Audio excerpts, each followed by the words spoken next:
Welcome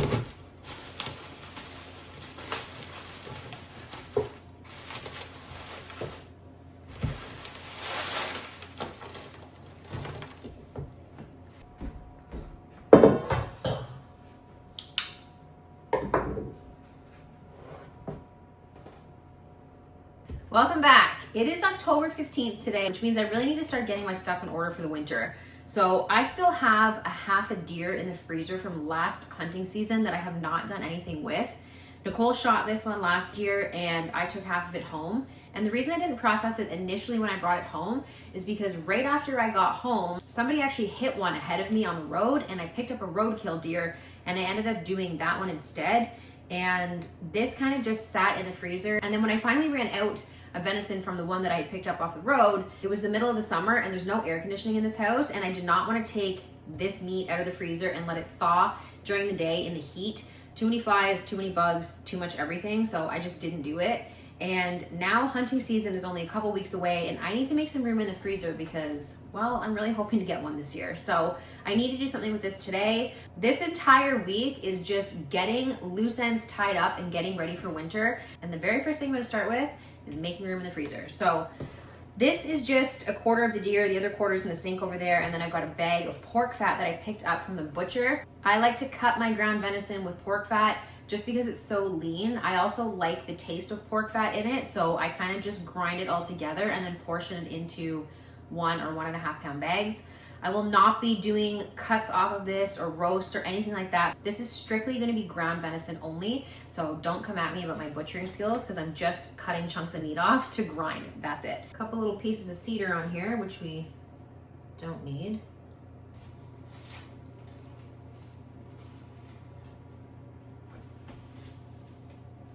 So you can see this is where Nicole shot it. Right through here. There's a huge spot right there.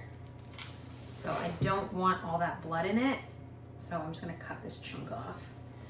All these chunky bits that are left in this bowl here that I don't want, it's just gonna go to the dogs, so it's not gonna be wasted. And then the actual bones themselves, I'll just take this whole rack outside and throw it to the chickens and they'll pick it off.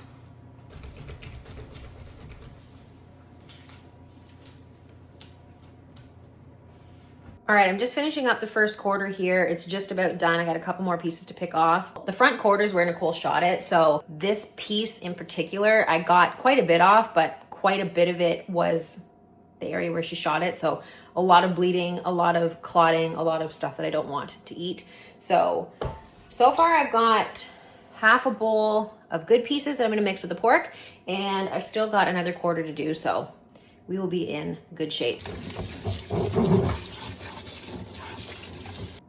Here's the second quarter here, and you can see no major trauma to that side.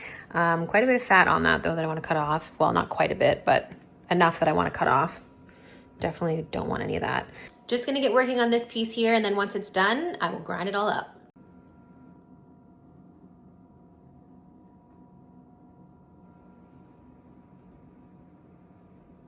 All right, so as you can see, I've got my deer cleaned up here and the carcasses are outside. I was bringing them out to the chickens and it was like the dogs knew I had meat or something because they both came running.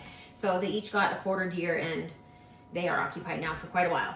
So I've got my fat here and I'm just kind of cutting it up into manageable sized chunks to put in the grinder. I've got a good bowl of meat here and I've got another bowl in the fridge for something else. This is the one that I'm gonna be grinding and mixing with this. To answer the question that I get all the time, what percentage or ratio of fat to venison do I do? I have no idea. I couldn't tell you.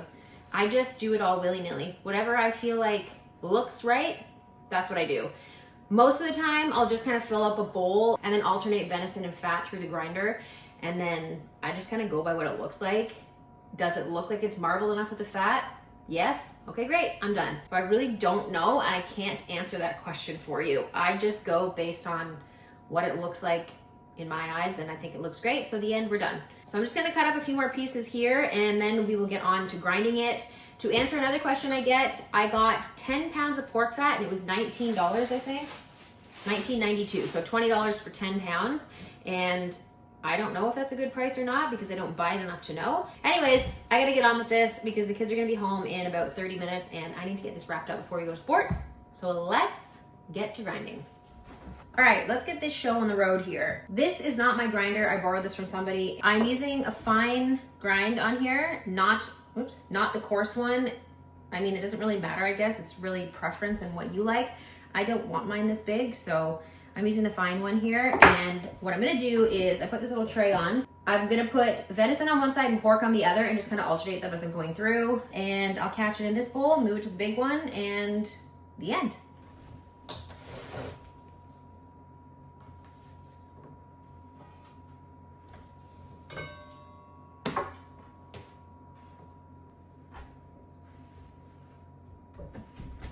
Couple little pieces of deer here. That's gonna be a surprise for whoever gets it. All right, away we go. This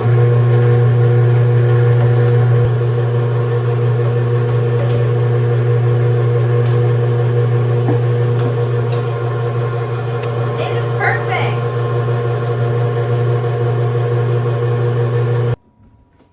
This is the best. Oh yeah, I'm really happy with this. Okay, let me pause real quick and show you the consistency and the ratio of fat to venison.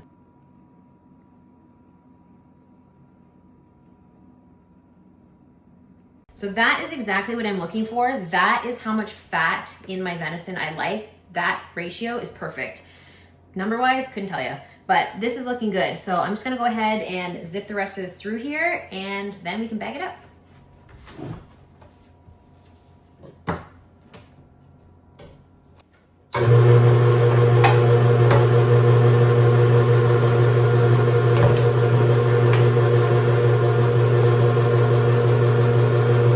All right, I just finished grinding up the last of the venison and we just need to bag it up now. There's a significant amount. There's actually way more than I was expecting.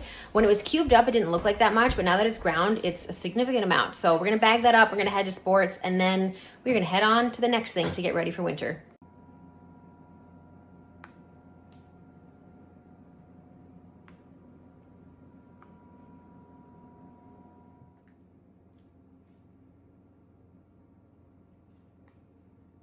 As you can see, it's the next day, so I finished up that ground venison, bagged it all up, and I think we ended up with around 20 pounds of ground venison, which is amazing. We actually ended up eating some that night for dinner, and we had spaghetti with meat sauce in it, and it was so good. I also got a significant amount for the dogs, so all the stuff that we aren't gonna eat and all the stuff that I kind of cut off and didn't want, I put in bags for the dogs, so they've got tons of food as well. And now we're moving on to the next thing, which is doing the bone broth. Because as I said, I need to make room in my freezer and I just have way too many carcasses.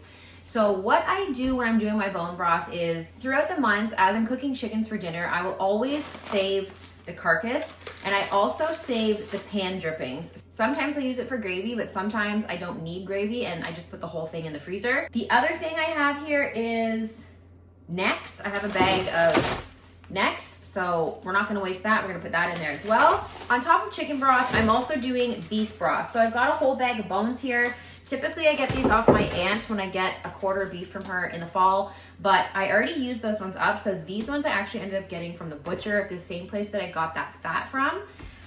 Beef bones are not as cheap as fat. So this was $30 and there's 10 pounds in here. So a little bit more expensive than the fat, but these are gonna be great. So all you need to do for your bone broth, or all I do for my bone broth, is I've got this smaller pot here for my beef bones because I don't have as many beef bones. And then I've got the big pot here, and that's gonna be for my chickens, all my carcasses, the necks, and the drippings and everything like that. I'm gonna put them into my pots, cover them with water, put them on the stove. I'm gonna bring them up to a boil. Once they're at a boil, I'm gonna turn them down low, and I'm just gonna let them simmer all day, and then I'll probably jar it tonight or tomorrow morning. The key with bone broth is low and slow. The longer you boil it, the more collagen and nutrients you're gonna get out of your bones. If you don't want bone broth, just boil it for a little bit until you get some flavor in your water, and that's essentially chicken stock. Enough talking though, it's time to get these on the stove because it's already 8 o'clock in the morning and I feel like I've wasted half my day. Look at these bones. These are beautiful. Another thing that you can do as well is sometimes if I have leftover herbs or leftover stuff from the garden that I just kind of want to get rid of, I'll throw it in here as well. But you do not have to add anything extra to your broth. It can literally just be bones and water.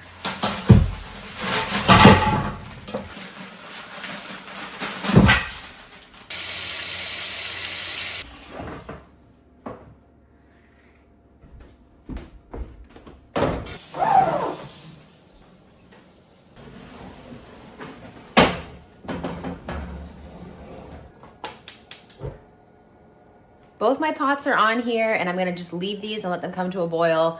Once they come to a boil, I'm gonna turn them down like I said, and that's gonna be that. I'm just gonna let them do their thing all day long. All right, we've been boiling away for about 7 hours, which might sound like a long time, but it's really not. Beef broth in particular, you wanna let it go for like 24 hours, so I'm not gonna be canning this until tomorrow. This, I might can later tonight, but I honestly might just let it sit and do it tomorrow as well. You really wanna get as much of the nutrients, as much of the collagen, as much as just everything the bone has to give. You wanna make sure you get all of it. So I'm gonna leave these and we will reassess later on. In the meantime, I still need to do something because I can't just stand here and be unproductive. So let's start rendering some beeswax.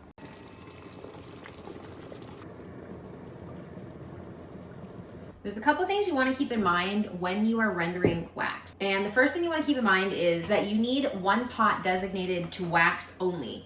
And the reason is because once wax gets on your stuff, it is not coming off. So anything that you're using to render wax, consider it strictly for wax only.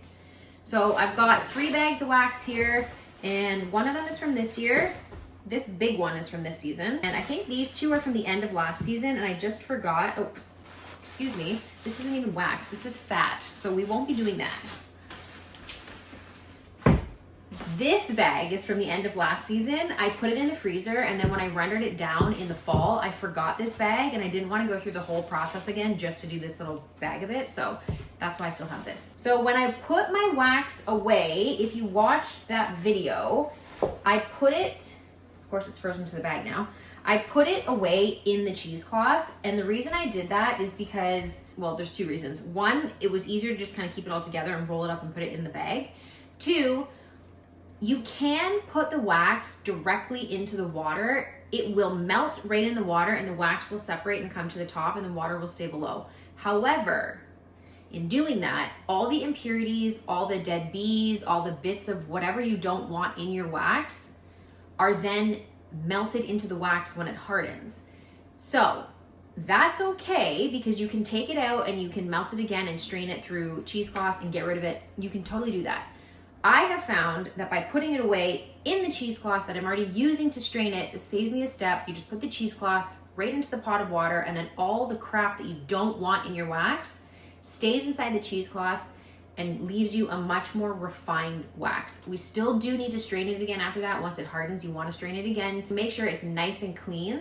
But this part saves you a step right off the bat by just melting it inside the cheesecloth. So that's why I do it.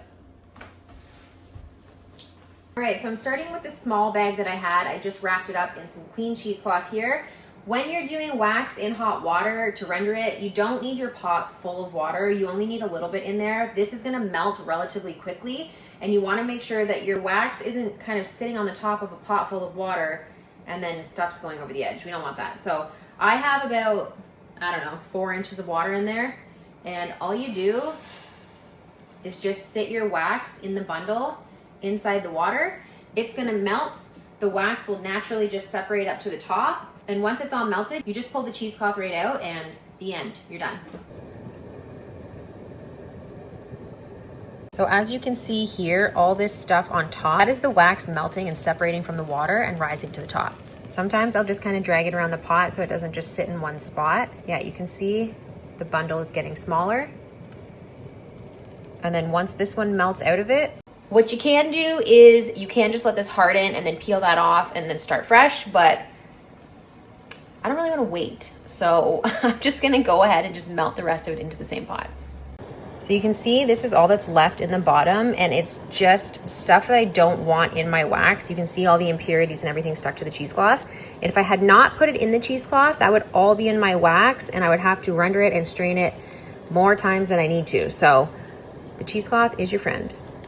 All right, so I did exactly what I didn't want to do and exactly what I told you not to do, which was get all the impurities in the pot. The problem was when I put the bag in, the second bag, because it was frozen and so sticky, I didn't realize the bottom was the top and the top was the bottom. So when I put it in the pot and it started to melt, I knew right away because all that brown stuff was just floating around the pot. And I was like, I put that in upside down. So now I'm going to take this off, let it cool, let that wax harden and come to the top, take it out, and then do the other couple bags. And then I'll just have to strain it twice. It is what it is. It happens. All right, after that beeswax mishap, I gotta let that cool down so it can harden and I can take it out of the pot and then move on to the next bundle. Another task we have to do is trim all this garlic. So there's over 500 garlic here that need to be cut down, and they've been hanging in the basement curing, and then I just took them down and put them in this tote bin, and I just kind of left them there, which I cannot store garlic like this. That doesn't make any sense at all. What we're gonna do is we're gonna take the garlic and you're gonna trim it to leave about ½ inch of a stalk on it. Don't pull the roots off, and that's it. Why can't we pull the roots off? Because if you pull the roots off, then the bottom of the garlic will be exposed and the raw part will be on the outside, and then the air will get it and it'll go moldy and be bad. That's a lot of stuff. What do you mean it's a lot of stuff? She's explaining it. Well, you asked me what would happen. I know, it's just like so many steps. Well, the only step we're doing is this. Done. The good ones into the crate, this into here. If you end up wrecking one where you opened it or whatever, just put it aside. Then we'll just peel it and we'll put it in the fridge and we'll use it this week. Okay? You should be able to do the small ones with a pair of scissors. Mason, just take the big scissors out of the knife block and you can use those on these. Okay. Yeah, cut it. Let me see how you want to do it. Oh, that's not. Maybe I'll work the pliers. No, I think Or the snips. Maybe I'll work the snips. Okay. It's fine. And don't peel off all the paper either. We're leaving the paper on. What's the paper for? To protect the garlic. That's the small one. Oh, here you go, Mom. Hello, in my eyeballs with the scissors. Why is there some oregano in this? Ooh, yeah, that's what was in your hair. Oregano is in my hair? Yeah, like when you threw it, when Bailey threw it, there's oregano in your hair. Oh. Is this in double blossom? No.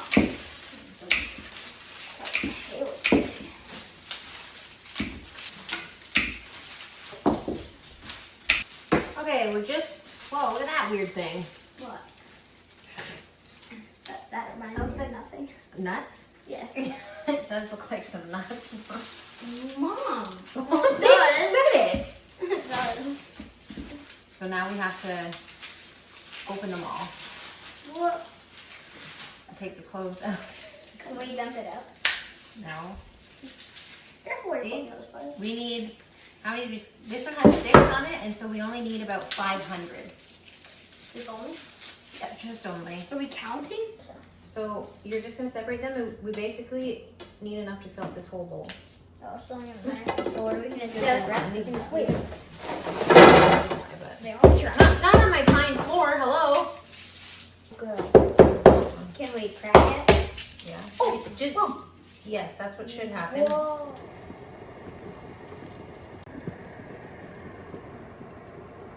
Okay, it's Sunday morning, everyone's still asleep. It's a little bit early right now, but I thought I would get a head start on canning my broth. So here's my wax. I ended up finishing that yesterday. Basically what I did was I took my wax, I let it separate in the pot, took the pot off the stove, let it cool. The wax hardened and rose to the top and the water stayed below the wax. I then took the disc off, broke up all the discs, put them in a bowl on a double boiler, melted it down, strained that through some cheesecloth, got out all the debris and everything that I did not want, restrained it again, and then poured it into these little molds. As you can see, I've got perfect beeswax. It smells incredible. Like, I can't describe the smell of beeswax. It smells so good. It's not the same as a pure beeswax candle that you get from the store, which I realize is pure beeswax, and so is this, but this has a very distinct smell. I find that my wax just smells better than anything I've smelled in the store, and I don't know if that's just because I'm biased because they're my bees, but yeah, they smell amazing. So these will be great. I'll just put these on the shelf and I'll put them with my soap making stuff, and then when I make my soap or chapstick or whatever and it calls for beeswax, this is what I use. So now that I'm done with the beeswax, it's time to move on to canning our bone broth. The beef and the chicken are done now. I'm gonna do the beef first because it's in a smaller pot. I let the beef broth boil for 2 days, which is a long time, but I let it boil all day long on super low, so it wasn't really boiling, it was simmering. I would turn it off at night. It was still hot in the morning because the pot's so big. Turn it back on and let it boil again.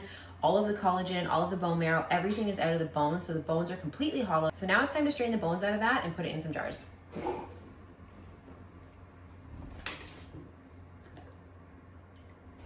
So you can see, well, I hope you can see, through that bone, there's absolutely nothing left in it, which means this is ready to go.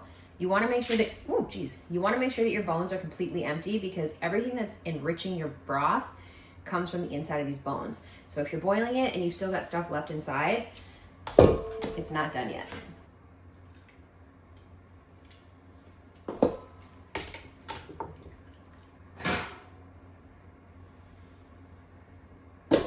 So what I do is I set up a little tight mesh strainer over a bigger pot, and then I just pour this over here so it gets out all the chunks. I don't want chunks in my bone broth. I want pure bone broth. In the bottom of the jars, there is gonna be some sediment. Let me show you. As you can see down here, there's a bit of discoloration on the bottom. That's all like the nutrients and the goodness of the broth. So I never wanna strain that out, which is why I don't use cheesecloth or anything like that. Your broth does not have to be perfectly clear and see-through. This, to me, like I don't mind how it looks on the shelf. It's cloudy, but it's because it's full of everything that should be in it. I leave the fat on the top of mine as well, and I leave all of the goodness in the bottom.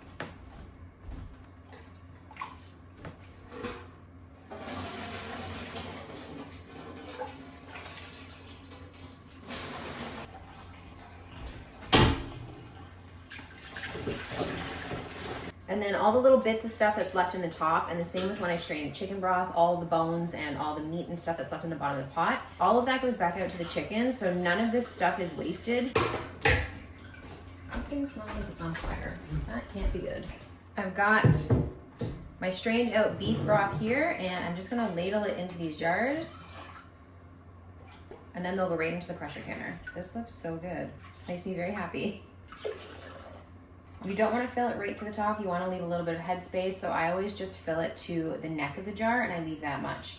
You don't want to underfill them either, because if you underfill them, then you run the risk of siphoning, and you don't want to siphon out all your broth into the bottom of the pot while it's canning. What smells like it's burning? So you can also see here, the fat has separated from the broth and it's floating on the top. I'm just gonna go ahead and quickly fill up the rest of these jars, and then I'll put them in the pressure canner. I'm down to the last little bit here, and all of my canning has woken up the house. Did that wake you up when I was up there? Yeah? Okay, great. Time to get up anyway. So I got 1, 2, 3, 4, 5, 6, 7, 8.5 liters. I don't wanna waste anything, and these jars are full enough that I don't wanna split this up and top them all up. So I'll just use this. I don't know what I'll use it for, something. I'm just gonna put lids and seals on these, and then they're gonna go into the pressure canner, and we're gonna pressure can these. We're gonna pressure can these at 11 pounds of pressure for 20 minutes. Go ahead, make your cereal. All my jars have been filled. They have lids and seals. My pressure canner is on over there. I've got hot water on the bottom because I'm putting hot broth in water. I want the water to be hot as well, so there's no risk of cracking the jars. I put a little bit of vinegar in there, probably about 2 tablespoons, and that is just to keep the jars from being cloudy on the outside. You don't have to do it, I just like to. And I did say we're gonna pressure can these for 20 minutes. I meant 25. 20 minutes for the small jars, the 500 mils, and it's 25 minutes for the liter jars. And you're not starting your timer until your pressure canner has reached the appropriate pressure.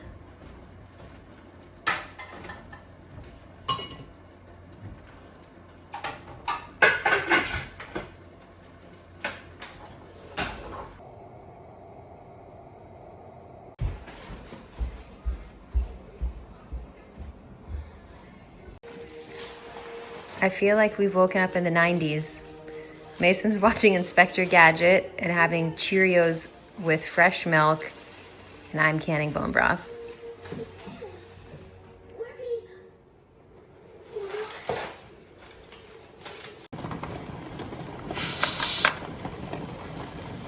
I'm gonna go ahead and start straining out the chicken broth while the beef broth is canning. And that way when it's done, I can just get a move on right away by putting in the next batch. I have 2 pressure canners, so I can definitely start this one in the meantime. I'm just gonna go ahead and start straining this out, and I'm gonna do it the exact same way that I did the beef broth.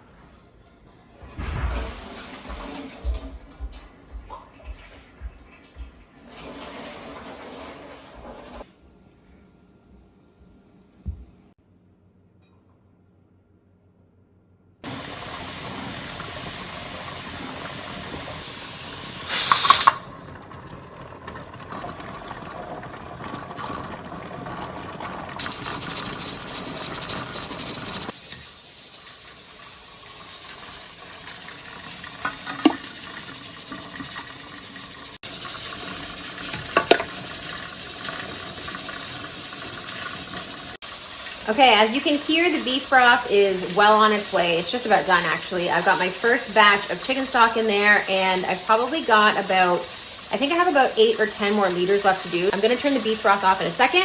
This one needs to come up to pressure, and then once it's up to pressure, I'll set the timer. Then we can start the next batch.